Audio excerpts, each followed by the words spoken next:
He's live. There's your two.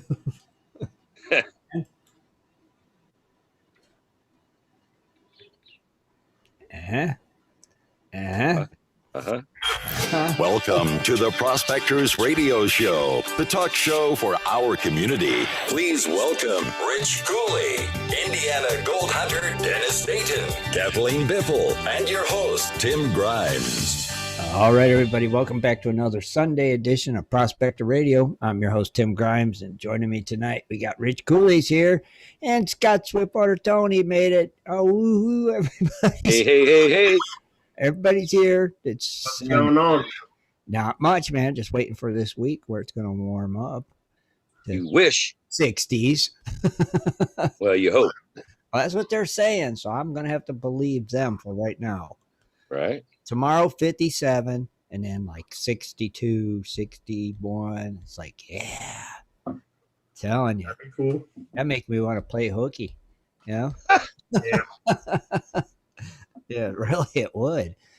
And then, of course, the following week, it'll be snowing and 20 degrees because that's what happens in Ohio. So, what about you guys? Not much. Same old. Same old, shame old. Smoking meat. I actually went to another meat raffle today. How much did you win? 20 pounds of potatoes, 3 pounds of burger, and a 5-pound spiral ham. I knew you won something. Do you play the lottery, Rich? No. Well, I played Powerball, but I win a couple dollars here and there. But you don't play like scratch offs or nothing instant? Yeah, but I don't really do much on them. Really? I would. I'll win a couple dollars here and there, but other than that, you got to play them $20 ones. I always say the odds are better on the more expensive. Look at Rich's face, $20. Well, that's like the price of a good meat raffle. I won't buy $20 scratch off. No, that's too expensive. it is, but I've done it before and haven't won. It's like, oh, this is what they say. You got to buy that. I think I did it one time, and that would be the last time. I think I did it I once. just blew $20. Yeah, it only took like 1 minute, and that $20 was gone. Yeah. I scratched it away. At least with the meat raffle, you might spend $20 or $40, but at least you got lots of chances to win. Yeah. Right. And especially when you have 3 numbers for $1, and they spin the wheel. Depends on how many prizes per. Right. Sometimes it was 5. Sometimes it was only 2. Right. See. So basically, you get one ticket that has 3 numbers on it. Uh-huh. And say there's 2 prizes, so they spin the wheel twice. Okay. And then the next round, you get another $1 ticket with 3 numbers on it, and it could be 5 prizes. So then they spend 5 times. Oh. You got 5 that makes sense. Okay. That's pretty cool. I see how It's like a bingo. Yeah, kind of. Mm-hmm. It's a meat bingo. That's cool, though. I figured you won. If you go to a meat raffle, you usually win. Usually start stocking that freezer up. Yeah, sometimes I lose a lot of money there, too. Do you? Usually every time we talk to you, you won some meat.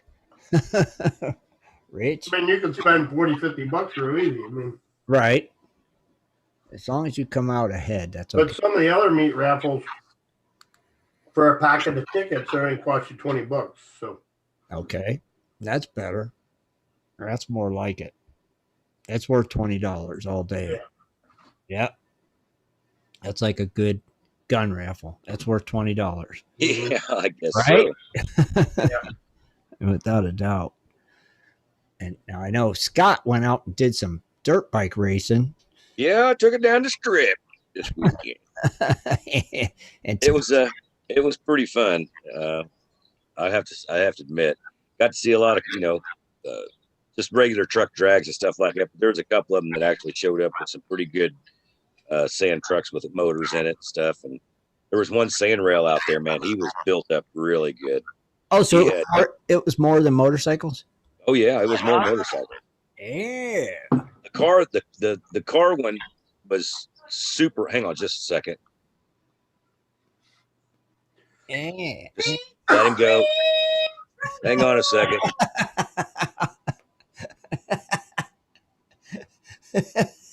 All right. Anyway, the dogs ran over next door somewhere. Anyway, yeah, but it was like I said, it was pretty much run what you brung, anything that could go down to sand. And then on the other side of the aisle where we were at, they had the mud bogs. Uh-huh. And that was pretty cool too. You know, the guys get the big trucks going in there, doing their stuff. That's always Yeah, I mean, it was pretty, and that thing's deep. That pit they got is like no joke deep. Like Right. if you jumped in, you're going knee deep like that. Yeah, you don't slow down, right? No. And then it's funny because they've got it actually dug in like a big trench. That way you're not going to come out, you know, because they get some of the guys that got really big wheels. But if you hit the sidewall of it, you know, you're going to bounce back off. But yeah, it was pretty cool. There were some pretty cool mud bog trucks there, but That's and a lot of cool dirt bikes. Like I said, I just wanted to get mine out, and around here it's hard to get out and just do something like that, go straight line to see what it's going to do. right. So it's a perfect chance for me to get kind of used to the bike and see how it's going to react because it's torquey. You know, it's a YZ 250. It's a 2-stroke, and it'll fly. Yeah. Yeah, it's got the power. That's So I wanted to get used to going like real fast and being able to slow down and stop when I needed to, and nothing better to do that on in sand, because if you're on the road, you're going to be twice as good, and in the desert, it's going to be about the same as you were on the track. And you say they do that every month? Yeah, like I think it's one time a month. And is that going all year or just a couple of months of this? You know, they said I've had a couple people talking to me said that they've been out there actually in June and July. They still have that. But now that's going to be warm at night, but that's probably when they actually go like maybe 1, 2 o'clock in the morning with doing it and stuff like that. But there was a lot of people. There was a lot of people. So you're going to do it again? Yeah, sometime if I get a chance. Well, how late was it last night? How late did you guys go to? Well, I took the camper because I rode him and asked him about spending the night, and they said, "Well, yeah, you can." I said, "Okay, so great." I took the camper because I figured there's going to be some people stick around, like at the races, though, for a couple after parties and people camping out. Right. I was the only one there with the camper, so everybody kind of left, and they were like, "Well, you know, just people were just like, well, they can close the gate on you and this and that." And I was like, "Well, crap." And luckily, since I was riding, you know, I wasn't drinking Right. that much anyway. I mean, I had a beer, but nothing serious. But yeah, just I didn't do anything. I was waiting for the afterwards, you know, to have a good time and stuff. And yeah, like nobody just stuck around. It's like Saturday night, and everybody had something else to do. Man. So I was totally like, wow, this is crazy, because I know there used to be people, like at least 10 or 11 people out there that camp, and I didn't see, there wasn't nobody. I was like, dang it. Maybe it's because of the corona. You know? Well, that could be. You know what I That mean? could be. They don't really gather and stuff like they used to. No. Right now. I mean, that could be a big part of it. But it was, like I said, it was a good time, and the bike did exactly what I thought it was going to do. It rips and gets. Right. You had fun. Now, didn't you say our buddy Thomas is down there in Arizona? Yo, Thomas Pennywaite's down here. He's in there. I don't know where he's at, but I got to call him tonight because I'm supposed to get with him on this week coming up. I don't know if he wants to come up, and I don't know what he's doing. If he's camping out in a camper, if he's just staying in a motel, or whatever he's doing. Stay at in-laws or something like that. I think maybe so. Yeah, that's. But I mean, I know it's. I think the last time I think it's down around Mesa, maybe. Right. But that's pretty far away just to travel up here every day. But then I'll have to. But I told him if he wanted to get out here on the gold, on my claims, man, I'll take him and throw him on the gold. That's cool. Like I said, I got a place that I've been digging, which is pretty good, but it's really, it's just not. I mean, it's good, but it's not great. Mm-hmm. But if I got him up here, I'd move back to where I actually did the test, where that shale actually comes up and does a big high rise, about 2 foot high. Right. That way we could dig down. It's about 2 foot of dirt. Then we can get in the top of that shale because that shell, when the water was going over, that shell acted as, little fingers just grabbing gold. So it's going to be a false bedrock. Okay. Well, that's cool. Well, you'll get a hold of him tonight. Yeah, I'm gonna have to call him again tonight. Nice. That'll be awesome. If you can hook up with him and maybe get some digging in, right? I'm hoping. Yeah. Sure. I'm sure he will. He probably did metal detecting already while he's been down. Well, like I said, right now it's just like last week and a half here on my claims. You would get down 6 or 7, and you could still pack the dirt and throw it as a ball. So if you're running it through a dry washer, I mean, I got a 151, but man, I mean, I run it nice, low and slow, and I hate running it twice because man, it just takes extra long to get it done that way. Right. So I like it to be a little bit more drier. But we had 2 good days of heavy winds. We've had 4 good days since I was out there, 4 or 5 good days since I was out there in checks with good sun and over 75, 80 degrees. So now it's got to be, if the place where I was digging's not dry, I know that part that's only 2 feet deep, that part's going to be dry. It should be. Yeah. Right. With all that, it should have dried it out. It should not be as moist as it was. I wouldn't expect it. Dry. It better not be, or I'll be really upset. I'm like, dude. Because, I mean, it's really rocky, number one. But, I know if you think about science, if the rocks get wet, and it never really warms up enough to actually make it warm enough for those rocks to dry out. And every night they sweat again. They just take the water out, put the water back, take the water in. It's a process. Yeah, and it's just sometimes it bums you out. Like right now, there's no water. I mean, there ain't no water in Black Canyon Creek anywhere. There ain't no water up north of. Interesting. But, I know that we was talking about earlier. Somebody found some water, but I don't know. I don't know the story on that one. Yeah, I don't know if Brian's in the chat room tonight or not yet. I just see the post. I don't know where. Maybe he'll share where it was that the water was at. Maybe he could just call in on his phone. We could set it to the touch. Yeah, maybe. Maybe. Well, let's do this. Let's take a quick commercial, and then we'll come back with some Cooley's Corner because Richard's got Cooley's Cornered. And you want to do gold prices before we go or no? Yeah, go ahead. All right, let me fly right through these guys. Do gold prices and birthdays. Yeah. Okay. All right, we got gold going in right now. Yeah, I'm not happy about it, but it's still pretty good. It's $1,710, but we actually went up $3.20. Okay. Silver actually went in the red, 0.11 down to 25.22, which is still good for silver because if you bought it at $12, you're still sitting on a little bit of money. Platinum come in at 11.26, and it's actually went up $8, which is not too bad, but it's platinum. Palladium actually went down $1 to $2,248, and we have rhodium. Now I don't know if this is correct. It says minus $200 at $25,800. That sounds right. Jesus, 25,000. Kidding me? It's amazing. That's amazing. That's just crazy. Thank you, Scott. Rich, you got some birthdays? We sure do. We got the birthday for March 7th. And we'll start off with Alan Van Alstyne, Chad Jensen, Christopher Burt, David Nelson, Donna Puisis, and Eureka Gold-Sanzigino, Francis McDonough, Golden Gordon, Kevin S. Godwin, Neil Young, Rick Turner, Don Brewer, Walter Nystrom. And then tomorrow's birthdays, we have Bruce B., Captain Frank, Clifford Kelly, Henrik, Justin, Ken Pierce, and Kevin. Well, you got to do Captain Frank. Yeah, for today. Anyone, just pick first one. Kevin Gods. Okay. All right. Is from Windsor, Virginia. It likes placer prospecting. Doesn't belong to any clubs.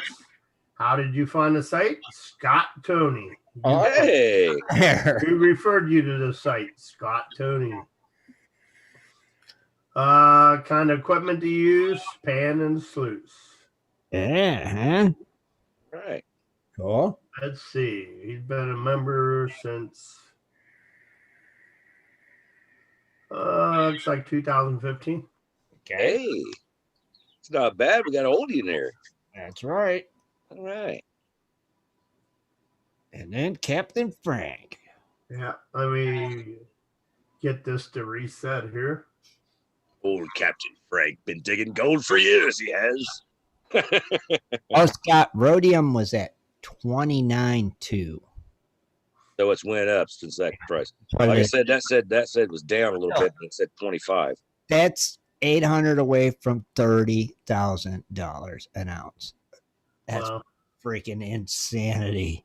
That's All right, Captain Frank's from Ellendale, Delaware. Uh-huh. Of course, he is Rob, which is Darth's father. Yep. If everybody didn't know that. Nope. But he likes to do the gold type of prospecting you do, gold. Mm-hmm. You belong to any clubs? CVGP, Cumberland Valley Gold Prospectors. How'd you find the site? Of course, Darth, Placer. Kind of equipment do you use? High banker and a really big shovel. Which makes Been a member since looks like 2018. all right. Happy day, happy day. happy birthday, everybody. On that note, we're going to take a break and we'll be right back. Do you like to mine for gold? Enjoy prospecting a nice crack in the bedrock? Enjoy getting outdoors to camp, fish, hunt, and hike on your public lands? You plan your trip, load the gear, grab the dog, put the family in the truck, and drive off to a locked gate. A sign says you cannot enter or access your own public lands. Mining claims and public land owned by we the people are being designated as off limits by our own government every single day. Are you concerned about the direction our government is going? Are you tired of seeing no access, no entry signs on your lands? We are, and we are fighting back. We are AMRA, America Mining Rights Association, the fastest growing small mining advocacy association in America. AMRA is a 501c3 not-for-profit formed by miners, hunters, off-roaders, retired military men and women to stop the insanity. AMRA was formed to educate, unite, and help the small miners and public land users on their rights given to us by God. Do you want access to great mining claims? For a small tax-deductible donation to their Miners Legal Fund, your family gains access to proven excellent mining claims across America for an entire year. AMRA challenges the USFS, BLM, EPA, and the other agencies intent upon stopping you from enjoying your own lands. You are who pays these people's wages. It is time they listen to us. We need to unite. And that is what AMRA is doing. As you sit here right now, thousands of acres of public lands are being closed, locked, and blocked from use by you. Are you fed up yet? Join us. Get in on this fight and let's restore America to what our families fought and died for. Freedom. Just visit AmericanMiningRights.com. AmericanMiningRights.com. Also, check us out on Facebook at American Mining Rights Association. AmericanMiningRights.com. In 1858, gold was discovered in the rivers of New Caledonia.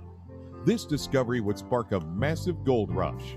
Today, the search for gold is much easier, yet still challenging with Dirt Hog Pay Dirt. At Dirt Hog, we pride ourselves on our gold and guaranteed gold amounts. Just visit DirtHogPayDirt.com today and buy yourself a bag of the best pay dirt concentrates on the market. Order with confidence in Canada and North America. DirtHogPayDirt.com, the best gold concentrates on the market, period. Also, be sure to check out our Honest Bonus program. If you're interested in gold prospecting or treasure hunting as a career, hobby, passion, or just something you're interested in getting into, you have to visit goldprospectorspace.com. At goldprospectorspace.com, you'll find forums, chats, videos, blogs, sections on dry washing, metal detecting, high banking, and so much more. At goldprospectorspace.com. There's a store, classifieds, and at goldprospectorspace.com every Sunday night at 7:30 Eastern Time. Tune in to Prospectors Radio, the talk show for gold prospectors and treasure hunters. Goldprospectorspace.com is a social network with thousands of members, and everything you need is at goldprospectorspace.com. Sign up today and get connected to others who share your love of gold and gold prospecting. Let the treasure hunt begin at goldprospectorspace.com. goldprospectorspace.com. Welcome to Cooley's Corner. Join Rich Cooley as he talks about equipment, new products, and so much more for all us prospectors and treasure hunters. Here's Rich. Good evening, everyone. Welcome to Cooley's Corner.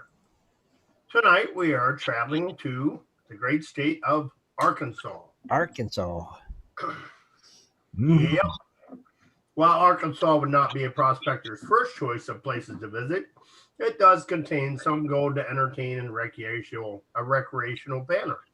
Mm-hmm. Arkansas has had gold activity in the past, although amounts found were never in concentrations high enough to sustain a working mining industry. Since the early 1500s, people have come to the area in search of gold. However, although there have been no news of larger strikes, small caches are often claimed. Some of the Arkansas gold history.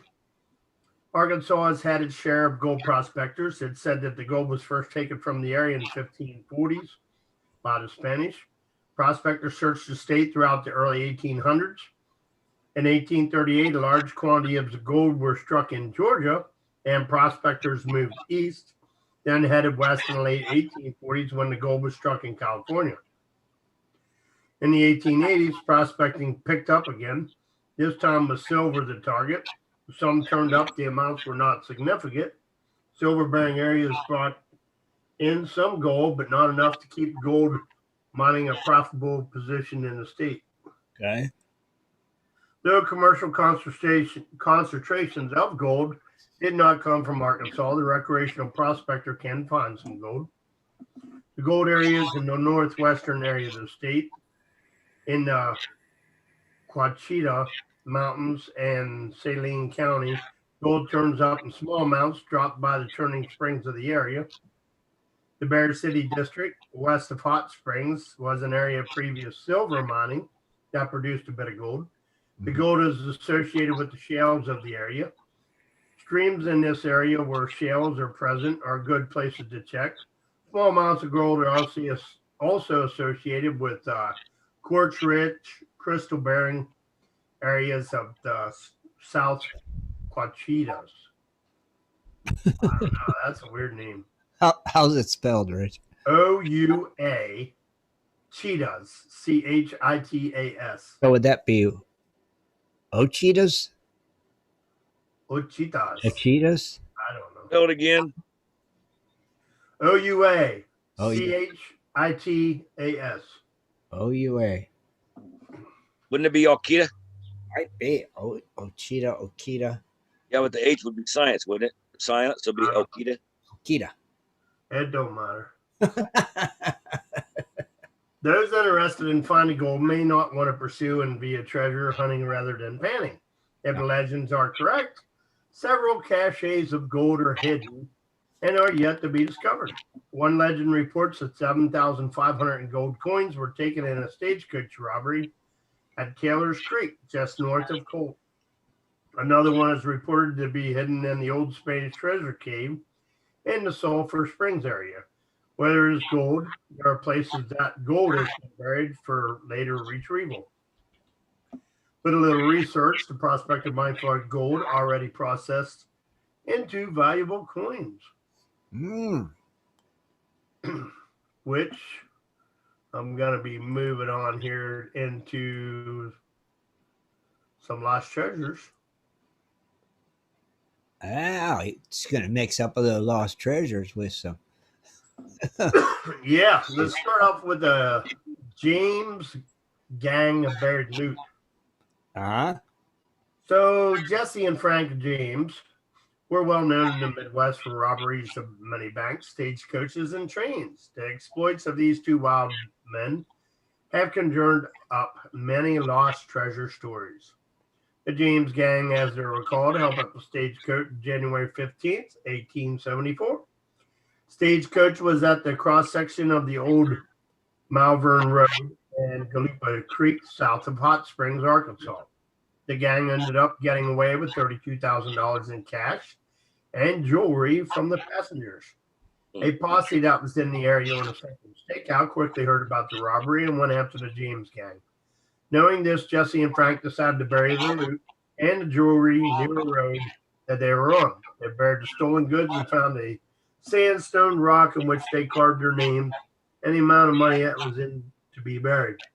They also carved 3 figures of a cross, a Bowie knife, and a 3-pronged fork. Huh. Jesse and Frank then covered up the spot of the burial loot with the rock. Frank said later that they never did return to find the stolen loot. Ew. So you're looking for a rock. Sandstone rock. Because listen, they never move. Carved their names and the amount of money that was to be buried. They also carved 3 figures of a cross, a Bowie knife, and a 3-pronged fork. Hmm. So if you find that rock, start digging. Start digging. How about if it was sandstone? Don't you think right now that'd be eroded? It could have eroded, yeah, if it's sandstone. Yeah. I mean, the wind could have just beat that up. Yep. A farmer finds the rock. In 1928, a local farmer by the name of Gillipin was traveling the old Malvern Stagecoach Road. At one point, he got off his wagon to relieve his bladder and noticed a sandstone rock that Jesse and Frank had placed there some 54 years earlier. Yeah. Thinking this was a unique find, Gillipin placed the rock in his wagon and proceeded home. Kept the stone in his front yard, leaning on a tree for years until finally he decided to put it in a shed. A few of his friends would stop by and notice the stone in his shed. They would tell him about the stones like that being used as markers to cover buried loot. One man brought up the story of stagecoach robbery that Jesse's gang was connected back in 1874. The search for the spot he found the stone was on. It had been many years since he had found the stone, and the landscape had changed because of the floods, logging in the area, and a fire. The Gillipin couldn't pinpoint the exact location that he found the stone. Searched for years, digging around about 1,000 holes in hopes that he would contain the treasure. He never did find the buried loot. Oh. Buried somewhere on the old Malvern Stagecoach Road, which is located 25 miles west of Little Rock, Arkansas, in the Brushy Mountains of Perry County. I'll be darned. That's like digging something up and putting it back in the hole and burying it, saying I'll come back later, and then you forget where it was at. Yeah. Good Lord. Yeah. We got another one here. Lost Indian treasure near Bee Creek. The story of the Indian lost treasure starts in 1863. There was a renegade group of Indians, guerrillas, who had robbed some villages. They were coming from the western Missouri to their homes in the Indian Territory of Oklahoma. They were hauling contraband, gold, and silver coins in 3 wagons. They were in northern Boone County near Bee Creek when they noticed some white men following them. If the white men caught them, it would have mattered. If they were Confederate or Union soldiers, the Indians would have been hanged. The Indians decided to bury the gold and silver coins in the camp kettles. Mm-hmm. Once the loot was buried, then they put the 3 wagons together and burned them. After that was done, they got on their horses and took off for home. They planned on returning for the coin cache at a later date. Wow. Search for the lost coin cache. The group of Indians all died during the Civil War except for one. The Indian who was still alive returned to the Bee Creek area to try to find the coin cache, but when he returned to the area, it had changed so much because the homes and farms had been built that he couldn't even locate the road on which they were on that they buried the coins. In 1800, the Indian decided he would never find the lost coin cache, so he told a man by the name of Matthew Booth, who lived in Big Creek, about the coin cache. The Indian finally left the area, and there was no record of Matthew Booth even looking for the lost treasure. So if you're ever in northern Boone County, Arkansas, near Big Creek, you might want to take a metal detector and do some treasure hunting for the lost Indian cache. Okay. I'm in. I want to find the Jesse James one. Right? That'd be the Yeah. best. Dang. It only takes one rock, Tim. That's all it takes. That's look under that right rock, and you're set. Dang. Do one more. Yeah, go for it. John Boggs' lost treasure. In 1852, a man by the name of John Boggs was a rich Mississippi cotton planter. He had a change of heart about owning slaves and decided to sell his cotton plantation. Boggs took the profits of the sale of his plantation and headed to Ozark Mountains. Boggs ended up purchasing some land about 10 miles north of Searcy, Arkansas. He started a farm on the land and would only accept gold and silver coins for the produce he sold. Mm-hmm. After years of selling the farm produce and saving, he had stored up $40,000 in gold and silver coins. During the Civil War in 1862, Boggs decided to bury his wealth because the soldiers from the Union and Confederates were trespassing on his farm, causing damage. Boggs puts his savings in 2 fruit jars. He then buried the jars in one of his gardens. Boggs left the jars in the ground until the end of the war. Once the war was over, he decided it was safe to dig up the jars, but he couldn't find the fruit jars filled with gold and silver coins. The jars might have gone deeper in the ground over the years than Boggs had anticipated. To this day, there's no amount of anyone finding the fruit jars of silver and gold coins. Ooh. Still be waiting for discovery 10 miles north of Searcy, Arkansas. There's some nice treasures in Arkansas. No, it says buried gold coins near White River and Cypress Bayou. On October 17th, 1899, 3 masked men set out to rob a train that had a strong box of 12,000 in gold coins aboard. 3 men were Walter Drake, Max Perry, and Roy Hutton. They placed dynamite in a section of the track that was ahead of where the train was on, just before the train got to the bridge that ran over the creek, Crow Creek, near Forest City. The dynamite went off. As the train stopped, the 3 masked bandits boarded the engine cab. The men held the crew at gunpoint and then placed the dynamite underneath the train car that carried the gold. The dynamite went off, blew the car containing a strong box of gold apart, killing the 2 guards. Jeez. Bandits quickly broke open the strong box and filled their saddlebags with gold coins. They then made their getaway into the woods. A posse was hot on their trail. Perry, Hutton, and Drake ran for 3 days with a posse from Forest City and West Helena hot on their trail, so they decided to keep some of the gold coins and bury the rest. They rode off in different directions, planning on meeting back on Christmas Day to retrieve the buried loot. Perry and Hutton ended up being killed in separate incidents, but Drake, who rode west, was arrested by a sheriff of White County in Search, Arkansas. Drake was put on trial, conflicted in Forest City, and ended up in prison. Lakeman asked him how many times where they buried the stolen loot, but he wouldn't tell him. But Drake did confine one of his cellmates, named Billy Joe Gordon, of the location of the buried loot. Drake told Gordon that the buried gold could be found at the forks of the White River and Cypress Bayou. He said they stepped off paces due south from an oak tree that was 400 feet from the forks of the river. Drake said that is where they dug a hole about 4 feet down and buried the loot.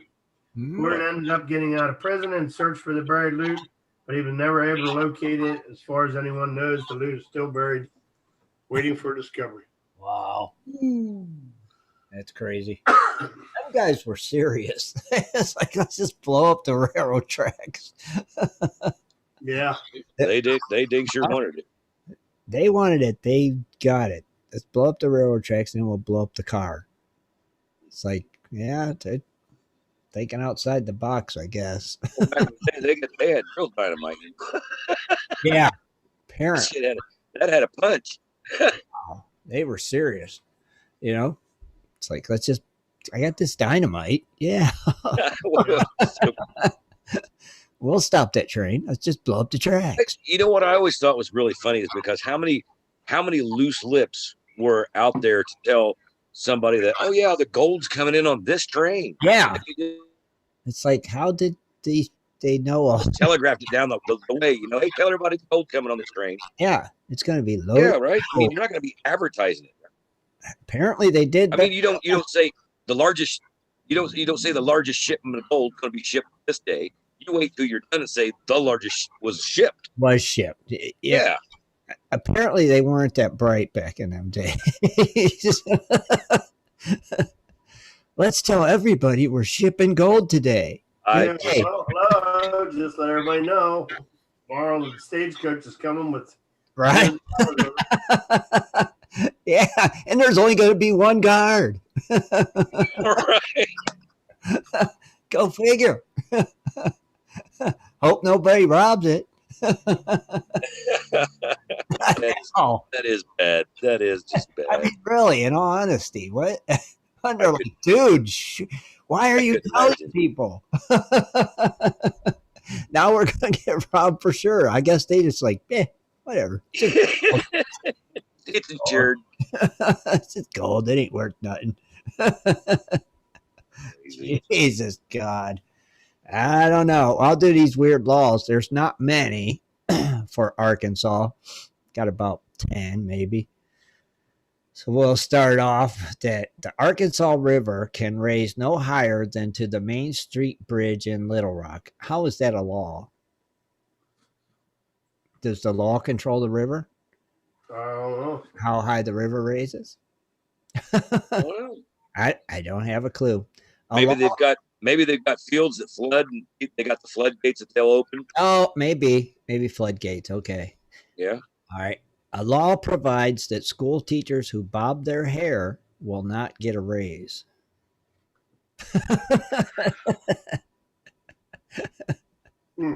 Interesting one. Here's an interesting one. A man can legally beat his wife, but not more than once a month. That's obviously an old law. That's actually just crazy. Right? You got to do all that. It ain't worth having. Right. Exactly. It's time for your beating, woman. Yeah, right. A month. What the hell? Remember what was that one state that said you could only do that on the courthouse steps? Yeah, on the courthouse steps, you can only beat your wife. It's like, oh, Jesus, God. Some of these laws. Alligators may not be kept in bathtubs. Are there alligators in Arkansas? Well, they got bayous, yes. Oh, okay. All right. I mean, because Arkansas is right next to Mississippi, right? I think. Gosh. Yeah, so there's going to be some tied in there. Well, then that's probably why they have that. I believe there's if I can remember right, Mississippi, Louisiana, Texas, and Arkansas, they got the bayou. Oh, well, then they're probably gators. In Florida, they just call it. Got and gators. In Fayetteville, it is illegal to kill any living creature. So obviously, there's no hunting in Fayetteville. In Little Rock, in Little Rock, honking one's car horn at a sandwich shop after 9 p.m. is against the law. Why would you honk your horn at a sandwich shop anyway? I don't know. But then again, in Little Rock, no one may suddenly start or stop their car at a McDonald's. So that law can't be that old because McDonald's ain't been around but since what, the 50s? Yeah, but you remember when they used to tell you, turn your car off when you stop it, turn it back on when you move it. Uh-huh. Which, like, in reality, that takes more gas than anything. Right. Here's another one in Little Rock. Dogs may not bark after 6 p.m. Good luck. In Little Rock, flirtation between men and women on the streets of Little Rock may result in a 30-day jail term. So you cannot flirt in Little Rock. You can Not get good. jail time. And finally, in Little Rock, it is unlawful to walk one's cow down Main Street after 1 p.m. on Sunday. And that's the weird laws for Arkansas. So you're walking someone else's cow. It's unlawful to walk one's cow down Main Street after 1 p.m. If you do it before 1 p.m., you're okay on a Sunday. Interesting. Wow. Very interesting. I think the flirtation one takes the cake. So there's no flirting on the streets of Little Rock. Period. You can do hard time. Yeah, but how do they know what you're talking about? That makes sense to me. I don't know. How would they know if you're flirting? Right. I mean, I can have both hands in my pocket and kicking a rock, saying, "Hey, baby, how about right, you?" And that could be considered flirting, and you wouldn't know. You can go to jail for 30 days. And they could say you had that look in your eye. Yeah, okay. You was flirting. You're going to jail. Jesus God. And that's Arkansas weird laws. I don't know. We don't write them. We just read them. That's all we do. Yeah. Speaking of reading, I think Scott's got something for us tonight too. Yeah. There was it was kind of a funny, interesting concept that not only come up to like last night, but also come up Friday night with some new people that I met. And they thought mining was interesting. They got back to it. We got the discussion of the old time miners and stuff like that. And there was a gal that she was talking about things that they wore. What do you think? Wouldn't that be rough today and all this? And I'm like, yes, but wait, what didn't they just wear like Levi's? Well, see, there's misconceptions of what miners wore, what miners didn't, and stuff like that. But more or less, I was getting not too much. I mean, on the clothes, we were talking a little bit, but I got more mainly on the shoes. But anyway, I want to cover a little bit. I got a thing about what they kind of wore, like different stuff.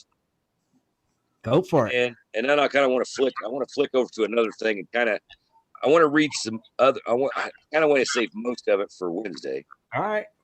But I want to. I think there's a part of it. I got to look through it real quick. There's a part of it that mentions the same stuff that I'm talking about right now. Okay. So anyway, it's pretty much a. It does not give me an article. Oh yeah, it does. It says it's actually by Ruth Lang, and it was updated on September 28th, 2017. But anyway. That with the discovery of gold in 1848, eager fortune hunters from all over the world descended upon California during the 1850s. Gold mining was demanding work, and miners needed durable clothing to withstand the rough conditions and exposures to the harsh weather. The miners also had to save their earnings to purchase new clothing, and did their clothes wear out? Clothing merchants usually made more profit than the miners did, as the demand for clothing and goods rose during the height of the gold rush, and thus brings us to mining the miners. Mm-hmm. So, but anyway, we're going to start out with the little undergarments they were talking about. Their undergarments. It says underwear bottoms consisted of either short or long drawers, right? Buttoned at the fly and clinched with a back belt. I'm thinking that's maybe an elastic band of some sort. Maybe. The undershirt was usually a Henley type style of shirt made of wool. Miners often worked in their undershirts, but covered up when going into town in the presence of the females. Gotcha. So they actually wore the undershirts, but if you wore those shirts in town, it'd be like, kind of on your underwear. Yeah. Huh. Interesting. Uh-huh. I mean, really, a shirt's a shirt, right? I guess if it's bright red, that kind of dead giveaway. Anyway, what comes down to the shirts, it says everyday shirts came in a variety of materials: linen, cotton, flannel, wool, or in a linen wool blend known as linsey woolsey. And if anybody knows about the Western days, linsey woolsey did make a lot of shirts for cowboys and stuff like that.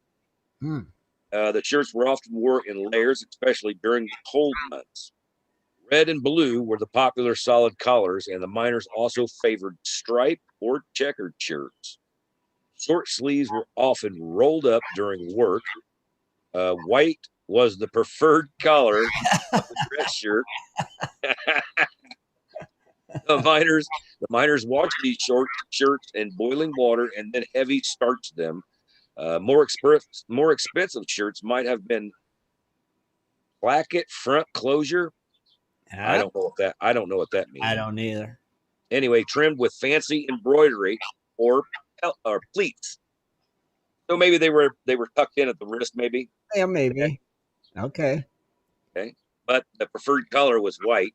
Yeah. OxyClean, baby. OxyClean, baby. Anyway, then it comes to their pants, the trousers. They call them trousers. We call them pants. But anyway, cloth suspenders buttoned at the waist held up loose-fitting trousers made of heavy-duty cotton, wool, corduroy, or canvas. Oh. Now, I don't know about the canvas pants because, man, that would be rough.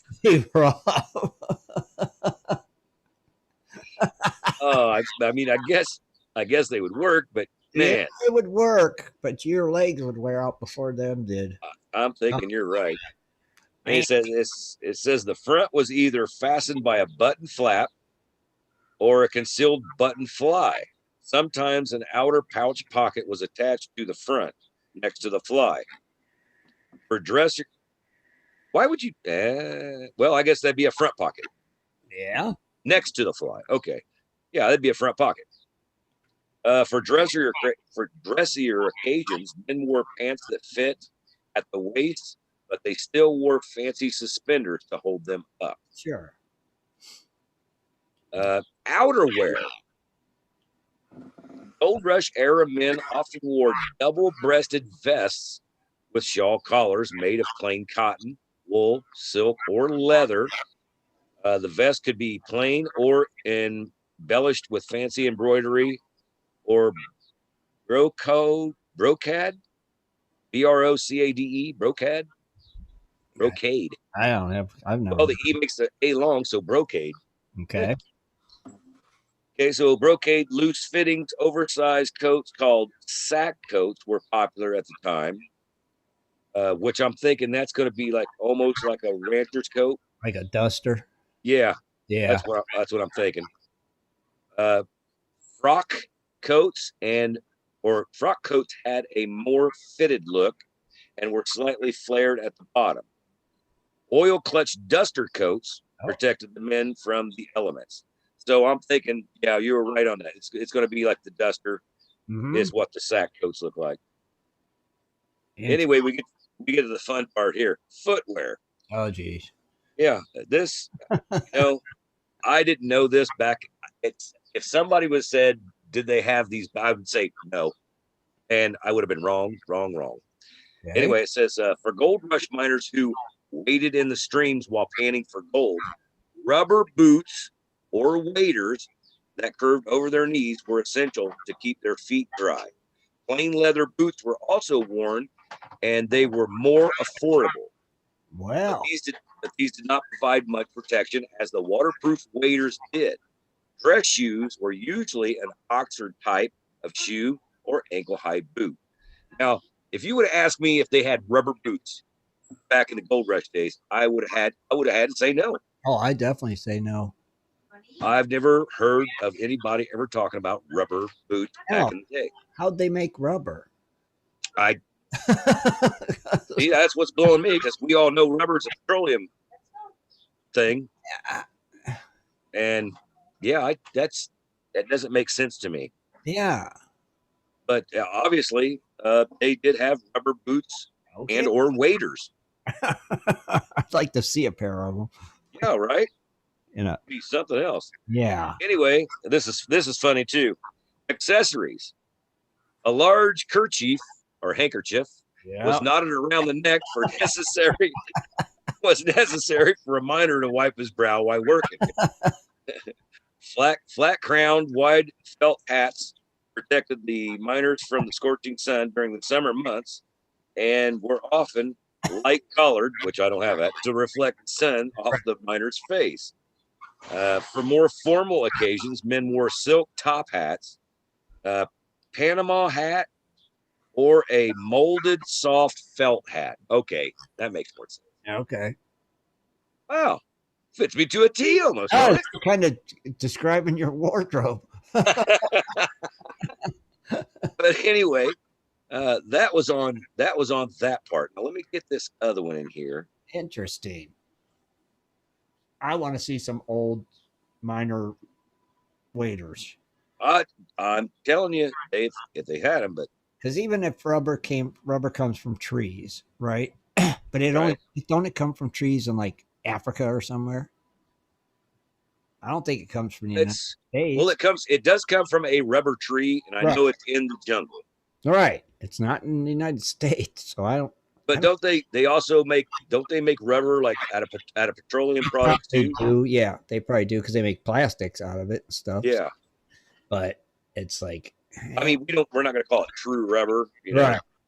I just don't see them having the technology to make rubber. You know, I don't know. Well, I mean, you know what? If you think about it, we had the Chinese came over, dig gold. Yeah. We could have had some people from Africa come over. Yeah. So it is a possibility somehow. Possible. Yeah. Yeah. I guess so. But there's some stuff here. The life of a miner, how miners work, important people. All right, this is going to be a little bit long. I'm going to continue this because this is going. Oh wait, what do they call it? Day 2. That's right. You're going to have to come back on Wednesday to catch the rest of this. But I'm going to start reading the first part of this. Okay. Because I think it's cool because it says the clothing of a miner, and then we're going to go to the food of a miner, and then Wednesday, when everybody comes back, I'm actually going to finish this off.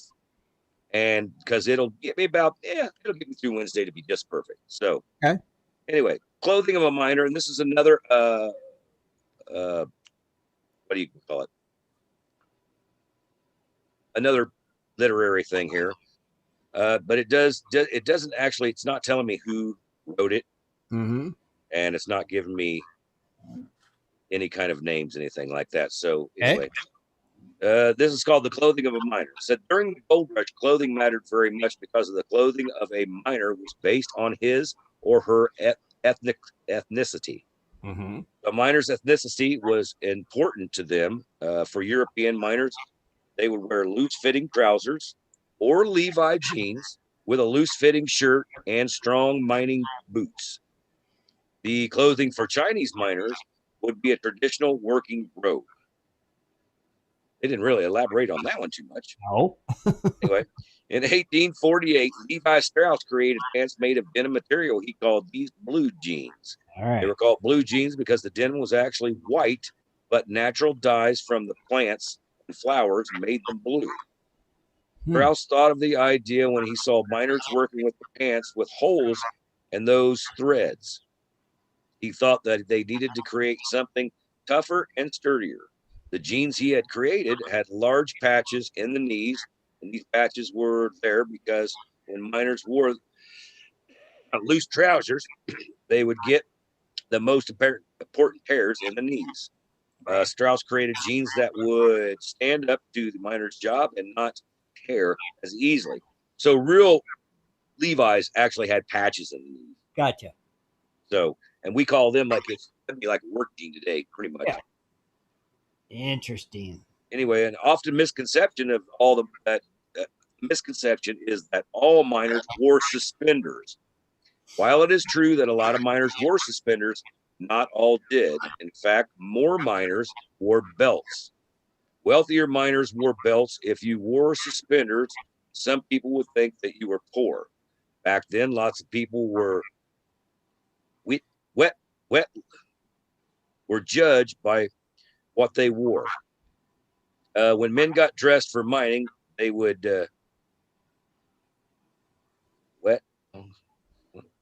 okay.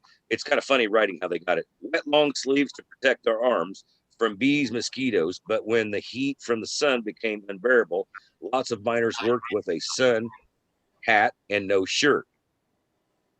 So that's kind of interesting. So in the mornings when they got up, so they wouldn't get mosquitoes, instead they dipped their sleeves in water. Right. And that keeps mosquitoes away. Good idea. I'm gonna have to try that. Just dip your sleeves in water. Well, yeah, I mean, yeah, but most people, like when we're working in well, I'm not going to say we work in summer, but when we're working really hot and there's mosquitoes out, Right. we don't wear long sleeves. But if you did, I guess that would keep you a little bit cooler, wouldn't it? Probably would keep you cooler. Yeah. But anyway, that's all I'm going to see this weekend. And next things I got, it's going to be the food of a miner, day in the life of a miner. We got how miners worked, important people. That's a pretty actually cool thing too. I mean, we got 3 good names here. So yeah, that's going to be a cool Wednesday follow-up. Well, let's talk about this clothing thing still. Yeah. See, I thought it was always, like I said, Levi's, because I thought they were invented around that time. And that's what I thought they wore. I had not. How in the heck would you wear canvas pants?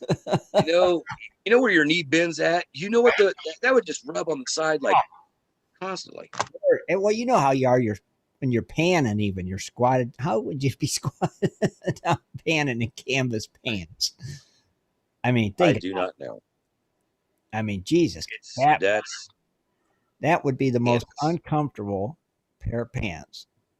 But I guess if you didn't have anything else, yeah, and you wanted something to, you know what? But they also, yeah. But you got to remember, they also said that they wore undergarments, long john underwear. They wore long johns, didn't they? Yeah. Them onesies that was usually like a bottom top together. Right. Right. So I mean, that gives a little protection. Yeah, it does. And I guess canvas would be tough to wear out. I mean, if you got canvas wet, it stays pretty good. I mean, if it dries out and it's in the sun, it's going to be crispy. But if it dries out slowly, it almost would be like a blue jean. It'd be kind of worked in, I would think. Well, think about like when you buy a new Carhartt coat. It takes forever to break that thing in to where you can bend your arms and yeah. And that's basically a canvas, is what I swear it. But they're durable and they're warm. Yeah. Once again, though, you also got to think these guys do the same thing every day, the same time, every day, all the time, all day, every. So, day. Right, I could see it. Like I said, if I had 2 cents and the jeans cost 2 cents, and I could get these over here for a half a penny, I'm probably going to take the half a penny ones. Yeah, I wonder what the pair of blue jeans costed back then when they hit the market. No, right? Yeah, that's something. Maybe, you know what? I'll look that up. We'll have that on next week's show too. Crazy. Like Why Gold said someone should look at like old newspapers from the time period, and you could see, like what they were advertising for, like miners. So I don't know. Wait, JCPenney, was JCPenney around then? Oh Lord, JCPenney. He might have been around. I wonder real quick. Wait, who was the popular one back then? That Barnes. There was no. It was JCPenney. It wasn't Sears, right? Sears and Roebuck. No, I think it was more JCPenney back then. I don't know. They always had the catalog. That's a JCPenney catalog. That's why I'm thinking Sears, because remember they always had the Sears catalog that back in the old days. I'm not sure. Somebody needs to Google that. I'd like to know, because then you could find out prices of what they paid for a pair of. Oh crap! How do you spell Levi again? Levi. Levi. Yeah. Levi. Like what a pair of rubber waders would cost. They had to have been expensive. So it would have been a successful miner that probably would have owned rubber waders. Right? You looking, Rick? Commercial. You see? Yeah, see, it just gives me a bunch of, if you want to buy jeans. Oh. First JCPenney. Let's see. Somebody said Montgomery Ward's. Monkey Ward? Maybe. Yeah. Sears Roebuck sold homes and rifles along with apparel. Yeah. Yeah, but how long? Who was like the first big one? It was the first what? First big retailer back in them days, During the gold mining days. Yeah. For some reason, I think it was like or Sears, or like Scott said, J.C. Penney. I thought it was the J.C. Penney catalog that they looked up. Because didn't they? I mean, right here, I got pretty much said Levi Strauss arrives San Francisco, opens a wholesale dry goods business, selling clothes, blankets, handkerchiefs, etc. Small general stores throughout the American West. Jacob Davis, a Reno, Nevada trailer, also writes to Levi Strauss, telling him about the process he invented to rivet the pockets, corners, men's pants, take stronger stuff. Okay, so he helped you make it stronger. Mm-hmm. Levi Strauss and Jacob Davis are granted a patent to possess the riveted pants. The pants are called waist overalls. We all know what those are. Yeah. Well, pants. That's what's funny. Waist overalls, get it? Charles said Woolworths. At the Woolworths? Woolworths. I don't think the Woolworths is back in the 1800s. That was more like 40s, 50s, and 60s, I thought. 30s, 50s, 60s. Come on, somebody Google this and find Dude, I'm on it. who was the big retailer back then. It's on how you word it, so that's what I'm looking at here. Yeah. It's like I gotta know. Department stores like Macy's, 1858, Bloomingdale's, 1861, Sears, 1886. Okay. So see, who was that first one? Did you say Macy's? Yeah. Wow. Well, Macy's was First Brooks Brothers store opened on April 7th, 1818 on Cherry Street, New York City. See? I wonder. But I bet you they always went to, like you said, the local merchant and would buy them. You know? Right. And What did you say earlier? Was there Harding? I never heard of Harding. No. It says the history of department store. While there are rival contenders, the title of the world's first department store belongs perhaps to Harding. Howe and Company, Grand Fashionable Magazine, James London. I don't know. Huh. Yeah, they said Woolworths was 1900s. So I don't know. Hardware stores sold weapons. Dodge City, 1872. Yeah, they probably bought most of their supplies, just like you said, just a hardware or a merchant. Ammo, guns, clothes, shovels, rubber waders.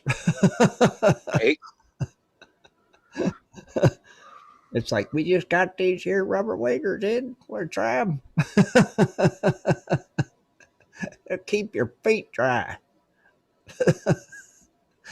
Yeah, I can't. I'd have to really do some digging on this guy. That's the only way I can't do it right now while we're doing the show, but I'm sitting here trying to look it up, but they keep cross-referencing me and throwing me to other stuff that means totally like buying a pair of jeans today. yeah. So, Well, yeah, of course. That's what they're going to do. They're going to try to sell you're you. gonna have to go into some. It'd have to be a big article like the history of Levi Strauss and what the first cost of the first pair of jeans was. I want to know more about the dang rubber waders. I want to know, when did they come out? Because I just see doesn't seem right, you know, that they had rubber waders back then. I don't understand. Let me do some checking on that. All right, yeah, they'd have had to have been a very expensive item if they did have them. You know, it'd have probably been more expensive than a Colt 45. Buy a pair of rubber waders. You would think so, would you? You know what I mean? Because it had been very scarce. I just don't see it. It probably wasn't rubber, though. Right. There were probably some sheep intestines or something that you pulled up over your boot and your leg, and it kept you dry. Called rubber waders. Well, I do. There's this. Read it because all the ads in this here. Get rid of some. Is the origin of rubber boots? Yeah. Perhaps the Indians roasted them like s'mores. Okay, you know what? I'm going to say this. I'll read this next week. I'll read this next Wednesday too. Let's see. Wait a minute. Let's see how long it is. This is not boredom. All the crude. So Indians? Hey, I'm just start. It says start it now. It says perhaps the Indians roasted them like s'mores, or yeah, like s'mores, rotating them slowly. Wait. Okay, I see what they're saying. I see what they're saying. Shed a little light on it for us. Well, the Indians did some. I'm gonna. You know what? I'm gonna save this for next. I'm gonna save this for Wednesday. Okay. The Indians did a little something to do with process. To make rubber. Yeah, but now this is. Remember, there's more than one type of Indians in the world. Right. Okay, so we're gonna be. It's yeah. You'll be pleasantly surprised. So yeah, I got Wednesday. Come back. You're gonna hear the rest of the gold miner's life and everything like that, and then we're gonna switch over and find out how they have rubber boots. So it is possible that they had rubber boots then. According to this, yes. I found it already. What, you found it too, Rich? Yeah, I found the waders already. From that era. The first manufactured waders were made as early as the 1850s. Wow. By a company called Hodgman.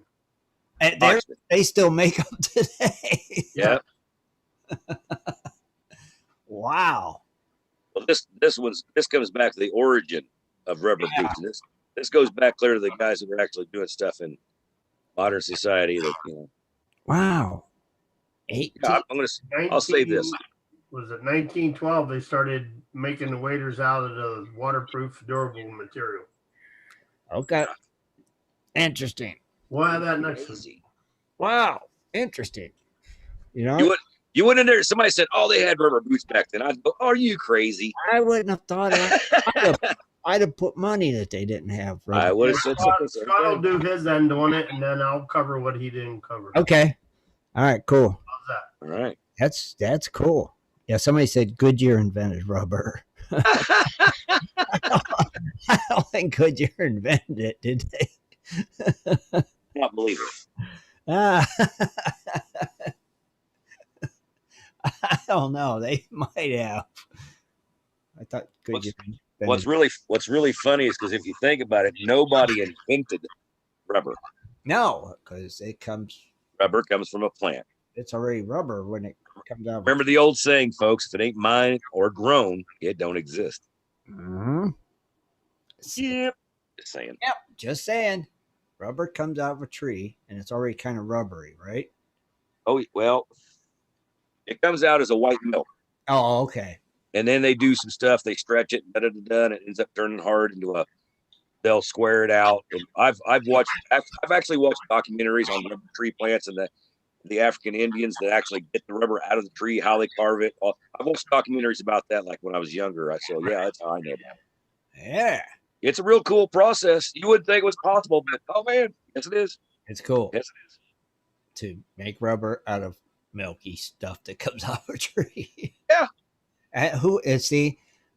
How did they stumble onto that one? I wonder. You know, if we heat it up and stretch it. Well, Tim, you ask yourself this: who's the first guy that ever plopped an oyster in his mouth? Yeah, true. Somebody that was desperate. That's what I'm saying. You got to do something. He was starving. Somebody that was hungry and said, "Oh, let me try this." Right, exactly. He was starving, and he found an oyster, and he's like, "I wonder if this is edible." The name oyster. You know? It said, you know what? I seen a cat eat it. I could eat it. Yeah, right. That I don't doubt. But that'll be cool, man. Come back Wednesday, guys. We're going to retaliate on this rubber boot thing. Yeah, we'll continue the saga of this because. And the clothing of the miners. There's more I want to know. You know? Like I said, we just got into the conversation and it come up. And I'm like, you know what? We never covered that on the show. I'm going to poke my nose in this thing. I said that's interesting because I would have bet they didn't. Would have bet too. I'd have been right with you losing. I'd have bet you $100 they didn't have them. That would have been a loser. Yes, yep. They did. Unbelievable. It is unbelievable. You know, they didn't have plastic gold pans. No, they did not have that. I don't even know if they had plastic back then. See, but they had rubber. But they didn't have rubber tires on their wagons. They had wood ones. Rubber tires didn't come out till what, 1905? I think that's when Goodyear finally came into the picture.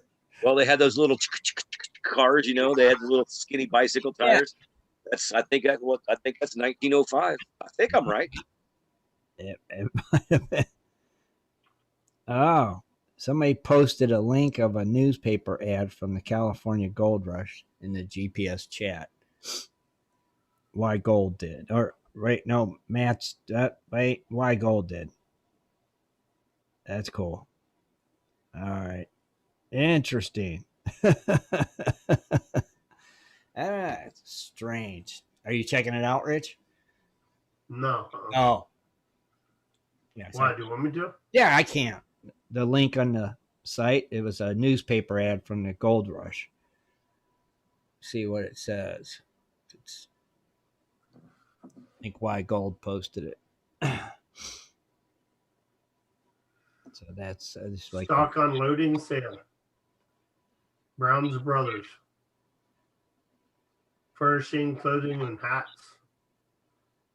It's got prices on men's suits department. it's got prices. It has prices for the men's suits departments for different clothings and hats and suits and Were they $2? Price. No.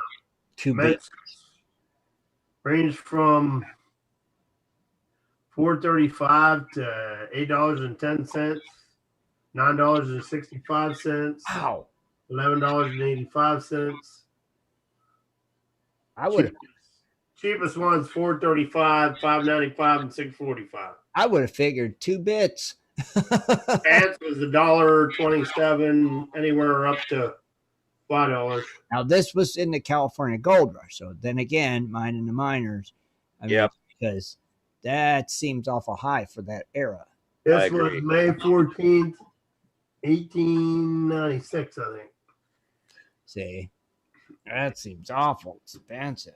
I would have figured 50 cents for a suit. You know, I mean, come on. Underwear was 86 cents, 43 cents. Yeah, mine and the miners. Yeah, that just seems pricey.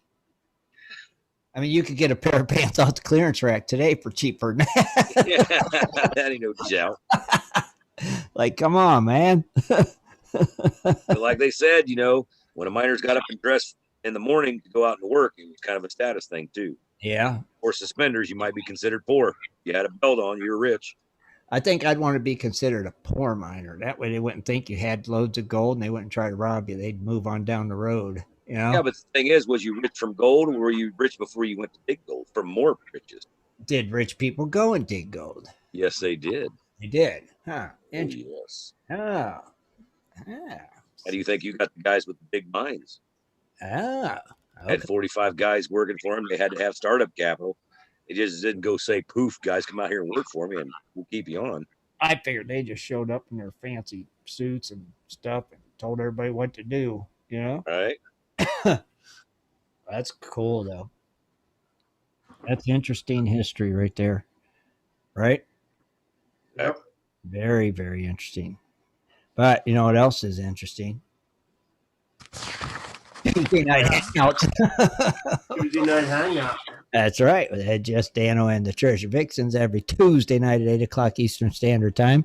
Be sure and check them out over there on their YouTube channel for Tuesday night hangouts. So, do we got anything else? I think that's it, right? Yeah, just we got the Hammer meeting coming up next or at the end of this month. Okay. We still got the Mesa Gold Show, which I can't remember the date. I got to go back and look Uh-huh. because I'm not going to be able to show up at the Hammer meeting like I was telling you guys earlier because that's the day. The 20th is the day we actually scheduled the movers to move everything up to the house. That's a bummer. So I got blowed out of the water before I even got to set sail. Yeah, that ship sunk. Yeah, it happened right after the show. She says the 20th. That's when the movers are moving. I was like, oh man. Oh. I was like, get out of here. They have the event once a year. It's Yeah. like, no, you can't even go and get a ticket to win them rifles. You know, No. those things are sweet. They've seen showed a picture of them on Facebook. Those are nice looking rifles. Yeah, they's purty. I'd like to win one of them bad boys. Yeah. And But it's gonna be a good event. I mean, you know, I don't know if I'm pretty sure Shannon's gonna be there, but yeah. you know, you'll have Jimbo there, and I'm sure Brian's gonna be there. Oh, you know, all the fun guys, they'll be out there. Oh yeah. Yeah. Just tell them we said hi if you anybody that goes. And When is that one? that is, I want to say March 20th or 26th. I can't remember. I think it's 20th because that's the moving date. Yeah, it's March 20th. it's the 20th. Yeah. Yeah. Yeah. I always 26th, I got confused with something else. I don't even know what's going on that day. I still got to figure it out again. Let's see. That'll be a fun event. So go check that out if you're in that area. And don't forget to check us out Wednesday night, 9:00 Eastern Standard Time. We'll be back. And we hope everybody has a great week. Until Wednesday, I guess, Night, everybody. I guess we're out of here. Good night, gold diggers. Good night, everybody. Be sure to tune in next Sunday at 7:30 for another great show. For updates and more info, please go to www.prospectorsradio.com.